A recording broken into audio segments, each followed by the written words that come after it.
Hi guys, welcome to Tech Team channel. Hope you're doing well. In this video I'm going to be showing you how you can send multiple mails to Gmail. Okay, so let's go to Gmail first.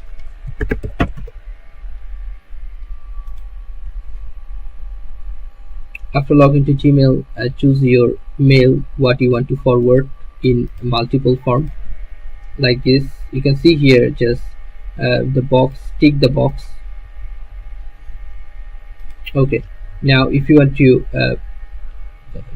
forward this, you can see here three dot, click on this and you'll find at very least option forward as attachment. Just click on this and you can see all of these emails are attached here. Just choose the person whom you want to send this mail like this. Choose a subject and if you click on send, these whole mails will be sent to that specific Gmail address or email address. Okay guys, so this is how you can send multiple mails in Gmail. So guys, if you find this video helpful, then please give a thumbs up and don't forget to subscribe the channel. Thank you so much for watching the video.